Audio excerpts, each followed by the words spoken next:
السلام علیکم۔ کیسے ہیں آپ سب؟ امید ہے آپ سب لوگ خیریت سے ہوں گے۔ تو آج ہم آب حیات کی ایپیسوڈ 61 سٹارٹ کریں گے۔ اگلے چند روز وہ پریشان رہا اور خاموش بھی۔ اس کی ماں نے اس کی خاموشی نوٹس کی یا نہیں، لیکن اس کے باپ نے کی تھی۔ وہ اس کا اکلوتا بیٹا تھا، اسے اپنے جان سے بھی زیادہ عزیز تھا۔ اب وہ باپ سے ہلکا سا کھنچا تھا تو اس کے لیے اسے نظر انداز کرنا ناممکن تھا۔ اگلے کئی دن اس کا باپ اس پر معمول سے زیادہ توجہ دیتا رہا، اس کے سارے نخرے اٹھاتا اور ہر فرمائش پوری کرتا رہا۔ وہ آہستہ آہستہ نارمل ہوتا گیا، اور وہ پہلی اور آخری بار ہوا تھا جب اس کے باپ نے اس کی ماں کو مارنے کے بعد اس کے اتنے نخرے اٹھائے تھے۔ بعد کے سالوں میں اس کی ماں کئی بار اس کے سامنے پٹی تھی۔ اس نے ان غلیظ گالیوں کو معمول کے الفاظ میں تبدیل ہوتے دیکھا۔ جب بھی ان کے باپ کو غصہ آتا تھا تو وہ ان الفاظ کا بے دریغ استعمال کرتا تھا۔ اب وہ خاموش تماشائی کی طرح وہ منظر دیکھتا تھا، اور ایسے ہر منظر کے بعد اس کا باپ اس کو شام کی سیر کے لیے لے کر جاتا تھا اور اسے بتایا کرتا تھا کہ اللہ بے حیائی کو کتنا ناپسند کرتا ہے، اور عورت سب سے زیادہ بے حیائی کے کاموں میں ملوث ہے، اور بے حیائی کرنے والوں کو سزا دینی چاہیے۔ 5 سال کی عمر میں قرآن پاک کی بہت ساری آیات اس کو باپ نے یاد کروائی تھیں، اور بے حیائی کے کاموں کی وہ فہرست بھی، جس کے کرنے پر عورت کو سزا دینا واجب ہو جاتا تھا۔ اور بے حیائی کے ان کاموں میں شوہر کی نافرمانی، پردے کی پابندی نہ کرنا، کسی نامحرم سے ملنا یا بات کرنا، گھر سے اجازت کے بغیر جانا، کسی قسم کا فیشن کا سنگھار کرنا، شوہر سے اونچی آواز میں بات کرنا، کھانا دیر سے یا بدمزہ بنانا، ٹی وی دیکھنا، میوزک سننا، نماز روزے کی پابندی نہ کرنا، اس کے دادا دادی کی خدمت نہ کرنا، اور اس طرح کے کئی کام تھے جو اسے مکمل اصغر تھے۔ وہ جن قاری سے قرآن سیکھتا تھا ان سے ماں باپ کے ادب کے بارے میں احکامات بھی سنتا تھا، خاص طور پر ماں کے حوالے سے، مگر وہ یہ سمجھنے سے قاصر تھا کہ بے حیائی کے کام کرنے والی عورت کی وہ کیسے عزت کر سکتا تھا۔ آسان تشریح اس کے باپ نے اس کو کی کہ وہ بڑا ہو کر مرد بننے والا ہے، ایک ایسا مرد جو کسی بھی عورت کو بے حیائی کے کاموں پر سزا دینے کا اور گالیاں دینے کا پورا حق رکھتا ہے۔ اس کا آئیڈیل اس کا باپ تھا، باریش داڑھی کے ساتھ، اسلامی شاعر پر سختی سے کاربند، 5 وقت نماز پڑھنے والا، ایک بے حد خوش اخلاق، نرم خو انسان اور سعادت مند بیٹا، جو زندگی کے ایک بڑا حصہ مغرب میں گزارنے کے بعد بھی ایک مثالی اور عملی مسلمان تھا۔ وہ بھی بڑا ہو کر ویسا ہی بننا چاہتا تھا۔ اے لوگو، تمہارے خون، تمہارے مال ایک دوسرے کے لیے اسی طرح محترم ہیں جیسے آج کا یہ دن، یہ مہینہ اور یہ شہر۔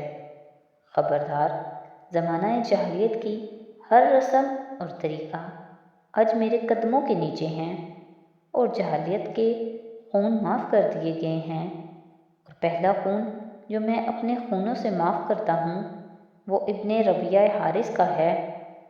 دیکھو، میرے بعد گمراہ نہ ہو جانا کہ پھر ایک دوسرے کی گردنیں مارنے لگ جاؤ۔ غلام فرید کی زندگی میں صرف چند اچھے مہینے آئے تھے، ایسے مہینے جس میں پہلی بار اس نے راتوں کو سکون سے سونا سیکھا تھا۔ غلام فرید بہت معصوم تھا، یا شاید بہت بے وقوف۔ وہ سمجھ رہا تھا کہ اس نے زندگی میں پہلی بار کوئی بڑی کامیابی حاصل کر لی ہے، جیسے امیر بننے کی طرف پہلا قدم اٹھایا ہے۔ مولوی کے ساتھ اس نے جو کچھ کیا تھا، اس کے بعد کئی دن تک مولوی کی نیندیں اڑی رہیں۔ 20,000 کی رقم بیٹھے بٹھائے 15,000 رہ گئی تھی۔ اس کا صدمہ تو تھا ہی، لیکن ساتھ اس بات کا اندیشہ بھی اسے ہو گیا تھا کہ مسجد کی رقم کو سود خوری کے کاروبار میں لگانے کی خبر اگر کسی طرح گاؤں میں پھیل گئی تو اور کچھ نہ ہو لیکن مستقبل میں اس کے چندے بند ہو جائیں گے۔ بدنامی کی تو خیر اسے فکر نہیں تھی، وہ اگر بدنام بھی ہو جاتا تو بھی کوئی اسے مسجد کی امامت سے نہیں ہٹا سکتا تھا، کیونکہ یہ اس کو باپ دادا کی جاگیر کی طرح ورثے میں ملی تھی، اور گاؤں والوں کو تو صحیح طرح وضو کرنا بھی نہیں آتا تھا۔ وہ امام مسجد کو دینی لحاظ سے کیا جانتے، اور اگر ہٹا بھی دیتے تو اس کی جگہ لاتے کس کو؟ بیوی مولوی کو سود کا کاروبار میں لگائی رقم واپس لینے نہیں دے رہی تھی۔ وہ پہلا خیال تھا جو غلام فرید کی دھمکی کے بعد مولوی کو آیا تھا۔ وہ جتنی جلدی ہو سکے اپنی رقم واپس لیتا تاکہ وہ غلام فرید کو جھوٹا ثابت کر سکے۔ بیوی کا کہنا تھا، اور کون سی ایسی جگہ ہے جہاں پیسہ لگانے پر 25% منافع مل جائے؟ بینک والے تو 8 یا 9 بھی رو دھو کر دیتے ہیں۔ بیٹیوں کے جہیز کہاں سے بنیں گے؟ ان کی شادی کے اخراجات کیسے پورے ہوں گے؟ مسجد کی امامت تو 3 وقت کی روٹی ہی پوری کر سکتی ہے۔ مولوی کو بیوی کی باتیں سمجھ تو آ رہی تھیں، لیکن ساتھ ان کو یہ دھڑکا بھی لاحق تھا کہ کہیں کسی دن غلام فرید باقی 15,000 دینے سے انکاری نہ ہو جائے، اور ان کا خدشہ ٹھیک نکلا۔ 2 ماہ بعد غلام فرید نے اپنے گھر کے کچھ ناگزیر اخراجات کی بنا پر مولوی کو رقم دینے سے معذرت کر لی اور ان سے اگلے ماہ کی مہلت مانگی۔ یہ وہ لمحہ تھا جب مولوی نے گالم گلوچ لعنت ملامت نہیں کی تھی انہیں۔ مولوی نے اس کو جہنم سے ڈرانے کی بجائے خود اس کی زندگی جہنم بنانے کا فیصلہ کر لیا تھا۔ انہوں نے اپنی بیوی کو بتائے بغیر گاؤں کے اس شخص سے رقم کا مطالبہ یہ کہہ کر لیا تھا کہ مسجد کی تزئین و آرائش کے لیے فوری طور پہ ایک بڑی رقم چاہیے، اس لیے وہ چاہتے تھے کہ اپنی رقم میں سے کچھ مسجد میں چندہ کرے۔ جو جواب مولوی کو ملا تھا وہ اس کے وہم و گمان میں بھی نہیں تھا۔ اس آدمی نے رقم واپس کرنے سے صاف انکار کر دیا۔ اس کا کہنا تھا کہ فی الحال رقم کاروبار میں لگی ہوئی ہے، اور وہ اگلے 2-3 سال تک اس کا منافع تو دے سکتا ہے، لیکن اصل رقم واپس نہیں کر سکتا۔ مولوی کو وہاں کھڑے کھڑے دن میں تارے نظر آنے لگے۔ اس نے 5 لاکھ کی رقم اس آدمی کو دی ہوئی تھی۔ اس دن غلام فرید سے مولوی کی نفرت کچھ اور بڑھ گئی تھی۔ گھر جا کر انہوں نے بیوی کو یہ قصہ سنایا، وہ بھی دل تھام کر رہ گئی، مگر اس نے مولوی کو یہ کہہ کر تسلی دی، چلیں مولوی صاحب 2-3 سال بعد صحیح، دے تو دے گا نا وہ، اور شکر ہے اس نے منافع دینے سے انکار نہیں کیا۔ میں تو پہلے ہی آپ کو روک رہی تھی، لیکن پتہ نہیں آپ کو کیا سوجی کہ لگی لگائی روزی پر لات مارنے چلے۔ اسے مولوی سے یہ کہتے ہوئے یہ پتہ نہیں تھا کہ یہ لگی لگائی روزی خود ہی انہیں لات مار دینے والی تھی۔ اگلے مہینے پھر مولوی کو غلام فرید سے پیسے نہیں ملے، اور اس مہینے ساہوکار نے اس کو منافع کی رقم بھی نہیں دی تھی۔ 1 ماہ پہلے مولوی کے رقم کے مطالبے نے جیسے اسے چونکا دیا تھا کہ وہ پارٹی ٹوٹنے والی ہے، تو وہ کیوں منہ بھر بھر کر اس کو منافع کھلاتا۔ اب اس کی باری تھی دیا گیا سارا منافع واپس وصول کرنے کی، لیکن اس نے مولوی سے یہ باتیں نہیں کیں، بلکہ اس سے 6 مہینے کی مہلت مانگی اور یہ کہا تھا کہ 6 مہینے کا منافع وہ اکٹھا دے گا۔ پھر اس پر شدید مالی بحران آیا تھا۔ اس نے مولوی سے نہ صرف دعا کی درخواست کی بلکہ کوئی قرآنی وظیفہ بھی مانگا تھا۔ مولوی کو ٹھنڈے پسینے آ گئے تھے اس کی باتیں سن کر، اور کچھ بعید نہیں کہ ہارٹ ہی فیل ہو جاتا۔ وہ لکھ پتی سے ککھ پتی بن گئے تھے، وہ بھی دن دہاڑے۔ مولوی صاحب چپ چاپ وہاں سے تو اٹھ کر آ گئے، لیکن اس نے اپنے مالی نقصان کا سارا غصہ غلام فرید پہ اتارا تھا۔ انہوں نے اسکول سے اس کے مالک کا نمبر لیا تھا اور پھر اسے فون کر کے غلام فرید پر جی بھر کر الزامات لگائے۔ مالک کا رد عمل فوری تھا۔ وہ پہلی فرصت میں گاؤں آیا تھا اور مولوی سے ملاقات کے بعد غلام فرید کی صفائیاں اور وضاحتیں سننے کے باوجود اسے نوکری سے فارغ کر دیا۔ غلام فرید کے سر یہ جیسے پہاڑ آ گرا تھا۔ صرف اسے نہیں اس کی بیوی کو بھی نکال دیا گیا تھا اور ان سے کوارٹر بھی خالی کروا لیا گیا تھا۔ 11 لوگوں کا وہ خاندان چھت سے بے چھت ہو گیا تھا۔ وسائل اتنے نہیں تھے کہ وہاں گاؤں میں کوئی مکان کرائے پر لے لیتے۔ مولوی کے طفیل غلام فرید پورے گاؤں میں بیوی سمیت بدنام ہو گیا تھا۔ وہ ایک چور تھا جس نے اللہ کے پیسوں کو بھی نہیں چھوڑا تھا۔ گاؤں والوں نے مولوی کے دہرائے گئے قصے سن سن کر غلام فرید کا سوشل بائیکاٹ کر دیا۔ غلام فرید نے بھی مولوی کے کارناموں کو گاؤں والوں کے سامنے بتانے کی کوشش کی، لیکن ایک کمین اور چور کی بات پہ کون یقین کرتا؟ مولوی بری الذمہ اور معصوم قرار پایا۔ پتہ نہیں وہ کون سا لمحہ تھا جب غلام فرید اپنا ذہنی توازن کھونا شروع ہوا۔ بھوک اور تنگ دستی نے اس کا دماغ خراب کر دیا۔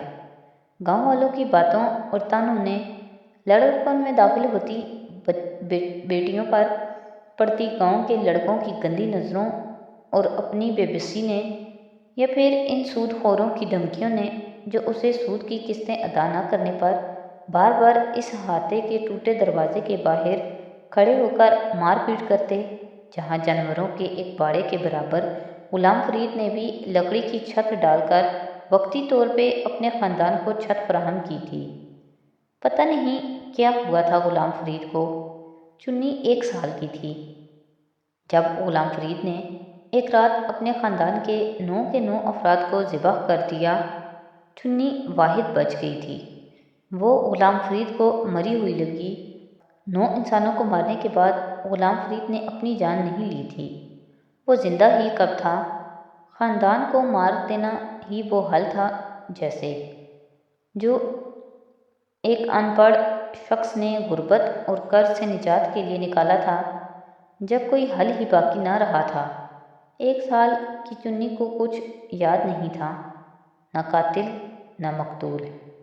اے لوگو، نہ تو میرے بعد کوئی پیغمبر یا نبی آئے گا، نہ تمہارے بعد کوئی نئی امت۔ میں تمہارے پاس اللہ کی کتاب اور اپنی سنت چھوڑے جا رہا ہوں۔ اگر تم ان پر عمل کرو گے تو کبھی گمراہ نہیں ہوگے۔ وہ رات ہاشم مبین کی زندگی کی مشکل ترین راتوں میں سے ایک تھی۔ انہوں نے ایک بھیانک خواب دیکھا تھا کچھ دیر پہلے، مگر خواب انسان جاگتی آنکھوں سے کیسے دیکھ سکتا ہے؟ اور خواب میں بھی انسان کی اپنی اولاد اپنے والدین کے ساتھ ایسی بے رحمی کا سلوک کیسے کر سکتی ہے کہ انسان ایک لمحے کے لیے اس کے اپنی سگی اولاد ہونے پر شبہ کرے۔ وہ اسٹڈی روم میں بیٹھے اپنی جائیداد اور بینک بیلنس اور دوسرے اثاثہ کی فائلز اپنے سامنے میز پر ڈھیر کیے صرف یہ سوچ رہا تھا کہ یہ سب ان کے ساتھ کیوں ہو رہا تھا۔ اولاد باپ کے مرنے کے بعد ترکہ پر لڑے تو سمجھ میں آتا ہے، مگر اولاد ماں باپ کی زندگی میں ہی ان کے سامنے اس طرح جائیداد کے حصوں اور پائی پائی پر لڑے جیسے ماں باپ مر گئے ہوں، تو ماں باپ کو کون سی سلیب پر چڑھنا پڑتا ہے؟ ہاشم مبین آج کل اسی سلیب پر چڑھے ہوئے تھے۔ ہاشم مبین نے ساری زندگی ایک بادشاہ کی طرح گزاری تھی۔ وہ سب پر حاوی رہے تھے اور ان کی کسی بھی اولاد کی یہ مجال نہیں تھی کہ وہ اس کے سامنے سر اٹھائے، اور اب اسی ہاشم مبین پر وہی اولاد انگلیاں بھی اٹھا رہی تھی اور گستاخانہ باتیں بھی کر رہی تھی۔ اس نے ساری زندگی اپنی اولاد کو بہترین لائف اسٹائل دینے کے لیے کئی سمجھوتے کیے، جس میں وہ صحیح اور غلط کی تمیز بھی بھول گئے۔ کب کب اس نے ضمیر کا سودا کیا تھا وہ بھی اسے یاد آ رہا تھا، اور کب کب انسانیت کا اور کب اپنے مذہب کا۔ وہ بے چین ہو کر اٹھ کر کمرے میں پھرنے لگے۔ مال و زر کا وہ ڈھیر جو اس نے اپنا مذہب بیچ کر بدل کر اکٹھا کیا تھا، وہ شاید اسی قابل تھا کہ اس کی اولاد اسے لوٹ لیتی، اور پھر زندگی کے اس لمحے پر اسے ایک غلطی اور اس ایک غلطی کے ساتھ امامہ یاد آئی۔ انہوں نے اسے ذہن سے جھٹکا، پھر جھٹکا، پھر جھٹکا، اور پھر وہ رک گئے۔ فائدہ کیا تھا اس کوشش کا؟ پہلے کبھی اس میں کامیاب ہوئے تھے جو آج ہوتے؟ کتنے سال ہوئے تھے اسے دیکھے ہوئے، اس سے ملے ہوئے؟ آخری بار انہوں نے اسے ہوٹل میں دیکھا تھا، سالار کے ساتھ، اور آخری بار انہوں نے اس کی آواز کب سنی، اس سے کب بات کی تھی، انہیں یہ بھی یاد تھا۔ یہ کیسے بھول جاتا؟ وسیم کی موت پر کتنے سال گزر گئے تھے؟ انہوں نے ایک گہرا سانس لیا، آنکھوں میں آنے والی نمی صاف کی۔ پتہ نہیں یہ نمی وسیم کے لیے آئی تھی یا امامہ کے لیے۔ آنے والے ہفتے میں سب کچھ بکنا اور بٹنا تھا۔ یہ گھر، یہ فیکٹری، زمین، پلاٹس، اکاؤنٹس، گاڑیاں، سب اثاثے۔ اگر کچھ بٹنے کے قابل نہ تھا تو وہ ہاشم الدین اور اس کی بیوی تھی، جنہیں کوئی بھی ساتھ رکھنے پر تیار نہیں تھا۔ یہ وہی رات تھی جب انہوں نے پہلی بار امامہ سے ملنے کا سوچا تھا۔ یہ وہی رات تھی جب انہوں نے سوچا کہ شاید ان کی باقی اولاد کی طرح امامہ کو بھی جائیداد میں حصہ دینا چاہیے۔ تو آج کے ایپیسوڈ یہیں پہ ختم کرتے ہیں۔ نیکسٹ ایپیسوڈ کے ساتھ کل پھر حاضر ہوں گے۔ تو اگر آپ کو میری ویڈیوز اچھی لگ رہی ہیں تو پلیز میری ویڈیوز کو لائک کریں، میرے چینل کو سبسکرائب کریں اور اپنے فیملی اور فرینڈ کے ساتھ شیئر کریں۔ بہت شکریہ۔